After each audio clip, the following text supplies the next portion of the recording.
Yeah, I have to say in Disco Elysium, it actually feels like the both of these things are very pretentious, but Disco, it actually feels a lot more earned because you're in universe talking to a guy who is like proselytizing at you, whereas in fucking Metal Gear, you're like, oh man, I rescued you from being in a hostage. What's up? Have you ever heard about nuclear waste going missing? Holy shit. Let me tell you about the START 3 treaty. And yeah, and then the thing is, and the START 3 Accord, and then on top of that, like the disc also has a narrator, so that even if you're just standing around looking at things, it's still got that tone. But I think the example that you gave, Billy, was like, you're like, oh, like Y2K vibes, you know. No, I never said that. You said that. Oh, I remember specifically you said that, because when you said that, I started laughing because I haven't heard somebody talk about yick and yick. Yeah, that's forever. Right. And I but no, did you know that the creator doesn't like it to be named Yick? Oh, I don't care. I thought he wrote it that way. I thought it was Yeek. But he doesn't want it pronounced that way. When it was announced, I did think it was Yeek. But no. So the yeah, that's the thing with it. But at the same time too, it's one of those bits where I'm like, hey, I know a thing or two about what it's like when someone's like, no, you gotta get into, and I'm like, I don't want to do that. I'm not gonna lock you and go like, here's why you gotta give it another shot. It's more just like, here's the stuff that I thought was pretty impactful about it, you know. Also, I think too, there's been a couple times where there's a lot of people that I like meet and talk to that do, you know, similar like podcasts, YouTube stuff like that we do. I feel like I take for granted that I'm like, oh, you've probably seen a bunch of the anime that we know, or we've played a game that we are all kind of know as well. And there'd be times where you'd kind of be like, actually, no, I haven't. What's that about? And I'd be like, oh, yeah, okay. Don't just assume that everyone is on that same necessarily level or into the same genres and stuff like that, right? I think the second thing you've ever told me, second time we met up, you told me, oh, you don't like anime. that is a wild exaggeration. But I remember you said that. Something of the sort, because I remember we were talking about you were assuming that I watched, I don't remember what, and then you were like, oh, you don't like anime. That is not how that went. I was apologizing because I'm like, so much of what I make reference to with people in like these types of these types of settings. I'm gonna stop you both. Okay.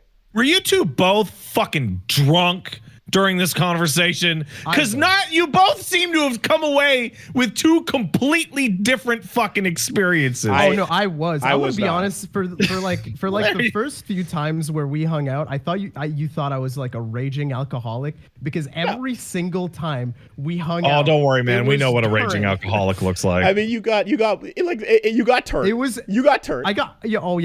White boy get turned. It was during fucking, it was like every single time it was at a party. It was like for Halloween, it was for fucking New Year's Eve, and every single time I would get really fucked up, and then I'd be like, oh man, he must think I'm such a fucking alcoholic, bro. I don't. It was lit. But what I was saying at the time was, I was like, oh, this is my bad, because like in this type of sort of you know, like again, adjacent to like groups that I have and things like that, people that know the same games and the same world and stuff.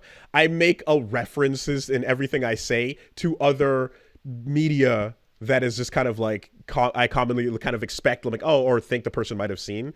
And when like I think I tried maybe 2 of those, and I made reference to something that like didn't quite land, and I was like, oh, hold on, let me just stop defaulting to that way of speaking. Did I just like dead stare at you, and you went like, oh shit? It was he has no idea. I think you guys just want to like, oh yeah, I have to check that out. I heard it was pretty good. I think you kind of did. You said that once or twice, and then I was like, okay, right. Okay. I did the polite guy. Yeah, and I'm like, right. Let me stop just going straight to that point, and that's the kind I was like, oh yeah, okay. These are not. Willie's like, wait a second. This guy doesn't know anything about. He doesn't get my sick anime references.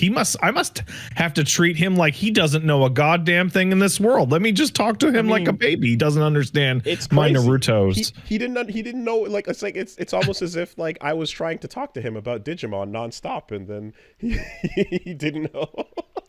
It's all like, you don't know about Digimon. What are we supposed to talk about? All right. Talk to you if you don't know about Digimon. Love you, Josh. Bro, okay. Listen. So I'm sorry. Somebody actually found the exact time and date, and apparently when I met you for the first time at the airport, I tweeted about it, and somebody just retweeted that, and it's driving me fucking crazy. there's an actual. Yeah, there's. I didn't think I tweeted about it, but apparently there's like I remember that. Yeah. Okay. I don't remember that. Well, that's very nice. I again would like to reiterate. I've done so since in previous podcasts, ever since. So Yes. the story. I mean, you can kind of summarize if you'd like. Yeah. Okay. So, it was the airport. 6 a.m. July 4th, 2019. Actually, it was probably way earlier than that. But It's the 4:39 a.m. it was real fucking early, and I just remember specific. Like I'm gonna be honest, 2019 so far in my head. But one thing I remember. Were you drunk? I wish I was drunk, dude. At least I'd have a fucking excuse, man. I don't have an excuse for this shit. Oh my god. I remember specifically, I saw your Katamari duffel bag, and I remember being like, "Yo, that's a fucking sick ass bag." And then I looked up and I was like, "Go, that's Woolie." And I thought to myself, I was sitting down like right behind you, you know, like those seats that like you're there and I'm on, like we're back to back. And I remember I was like staring backwards. I was like, oh fuck, that's Woolie. I gotta go say something. I can't let this. What if I never get to see him again? But I gotta go see him. And I was really nervous back then because I had just starting YouTube, just starting all these things that are new in my life. I just remember like I was like, no, if anything, do it for a podcast story because that's how my brain works. So I got up, I went towards you. I stared at you like this because you were sitting down, and I just said, "Are you Woolie?" And I smacked my lips. I didn't do that. That would be fucking creepy. And all I remember is you were sitting down with like you were like holding your head like this, looking down. You looked really fucking tired, and you just looked up like this. Hey, man. Yeah. No, maybe you didn't go like actually like slow like that, but I just remember you looked up to me and you were like, oh no, that seems about right for 4 a.m. airport, Woolie. Yeah, I this is your telling. remember I'll this. It's jump in forever afterwards. ago. By all means. You just looked up and you went, yeah, man, what's up? And then I don't remember exactly what happened. I just started talking like, oh, I'm a big fan. I used to watch your stuff all the time. And you were like, thanks, man. And then when you said thanks, man, in my head, I was like, I need to keep talking to him because I think he's a really cool dude. And in my head, I could not find anything else. I was like, I got to find something that we can both relate on. So I just said, I'm a YouTuber, by the way. And you took out your phone and you were like on your phone and you were like, oh, that's cool. I hope it goes well for you. And then I said, no, you don't get it. I'm a YouTuber. Like, it's my job. It's my job to be a YouTuber. And then you looked at me and you said, oh, what's your channel? And then I just like we went like I told you like, oh, my channel is Please Stop Talking. You looked me up on Twitter, and then you just stared at it like this, and then you went, pretty good.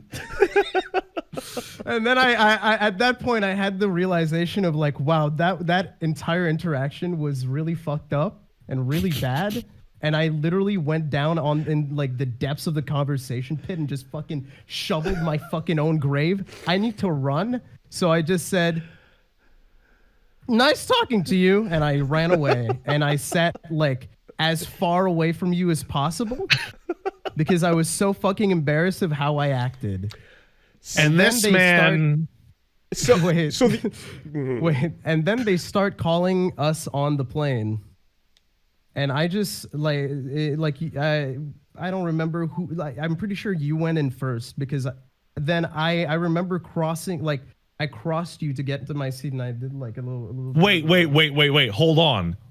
Every time I've heard any variation of the story, I thought this was like you guys leaving the airport. This is you arriving and getting on the plane? Yeah, no, we were getting on the plane. Oh, that's so much more embarrassing. Yeah, no, because it's even more embarrassing because God. No, I sat behind Woolie. Holy shit. And I sat behind Woolie, and I was just like during the entire flight, and I remember specifically the flight to Denver, and I was just sitting behind him, and I was just like, oh my God. Staring at him, and the entire time I was being tortured in my own head. Like, what if he turns around and points and laughs? I'm gonna do something fucking drastic. That's so funny. So the irony in some ways is that what you just described is a Disco Elysium red check. Oh yeah, absolutely. I guess it is. You I guess it is. literally just described what happens when you fail a red check. Yeah, no. Yeah. But so this then I heard the retelling of this on Please Stop Talking when I was doing the slop stream. Forever ago. If I'm honest, like the way I told it back then is probably more accurate because it was closer to the time. Yeah, because it's been like so long. 2019, I can't remember. Well, again, that's very flattering and nice. And I just have to like say that there are two things. Obviously, the time of the day taken into account. I notoriously have resting bitch face. Notoriously. Yeah, you do. You got it. Right. No, I know. I saw it like when we were at the airport from like at MagFest. We were both like staring at each other and talking slowly and like. And when I resort back to just like default listening mode, my face goes back to what it is. But people who there have been massive moments of misinterpretation of that. One of the most recent ones being oh no! When did you do this again to somebody else? No, it's not even that. It's just in terms of my resting bitch face. There was a bit where there was a TikTok where Pat was talking about the bears and how it's impossible to make a bear trap that is that bears are too stupid to open, but people can. Right, stupid people can. Right, and so I was laughing at that bit, and then you switched it over into talking about how it relates to the baby and to Elmo. And I went back into I saw people talking about this. It was so nuts. And I just went back into just like, I'm listening to what you're saying mode. And they're like, wow, this dude hates children. Look at the way his face drops the moment he starts talking about babies. And I'm like, oh my God, like you psychos. Like I'm literally just going back what into. What if the baby was racist? What if it deserved you a smile? Bracket 1. Listen, it's wild. It's crazy. And I'm like, I saw that. I was like, oh God. I can't. It's just the fucking resting listening mode I go into when I'm paying attention to what someone's saying. I'm sorry, but no, it's fine. I mean, you just like kind of became my Mr. Shakedown for like the few years afterwards. Like I was scared, like walking around Montreal at one point. You just like I'd just see you and you'd fucking towards me and grab me, or I don't know. I mean, honestly, not only was it like not at all a negative thing, it was a very normal interaction.